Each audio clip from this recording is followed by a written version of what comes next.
Good morning, Mark Soderberg with ADM Investor Services with a quick summary of today's USDA production and WASDE reports.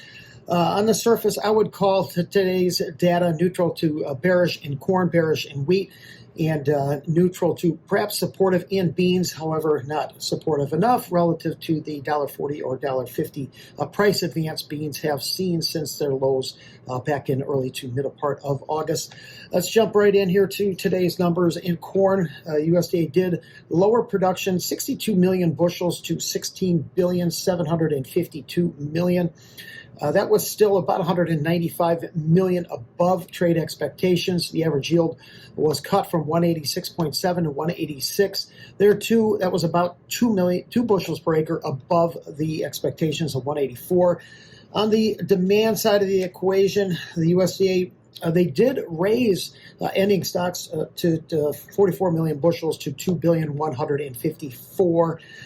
That was slightly above expectations. That obviously because of the bigger carrying supplies from last year's crop, which was massaged mostly with feed usage to get up to that 1.532 billion figure. New crop demand, that was raised 100 million bushels, all due to exports. There too, I think we probably needed to see a print under 2 billion to extend these recent this recent advancement in corn prices. On the soybean side, U.S. production, that was cut 48 million bushels to 4.253 billion. That was pretty close to trade expectations. Yields were cut from 53.5 to 53, still a record high. On the usage side, ending stocks, they were cut 10 million bushels to 290 million. We did see a 51 bushel cut in usage to 4.3 billion. Exports were cut about 50 million on the new crop. We also saw some adjustments here on bean oil. Old crop biofuel usage was cut 350 million pounds. There was a big jump in domestic feed usage, however, and also bigger production, so ending stocks there were revised up. On the global side, global ending stocks were cut about 2 million metric tons to 122, and that was below trade expectations there. So I wouldn't be surprised to see if beans do get a little bit of a rebound as a result. We saw no changes in production in South America. Maybe some disappointment that we did not see any significant changes to the China's soybean import forecast as a result of the trade deal with the U.S. Old crop imports were raised 1.5 million metric tons to 108. New crop, however, was left unchanged at 112 million metric tons.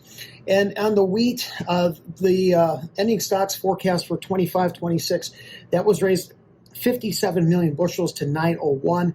That was about 40 million bushels above trade expectations. There were the higher ending stocks entirely due to the higher production forecast we got at the end of September, just ahead of the federal government shutdown. There were absolutely no changes to the usage side of the equation in wheat.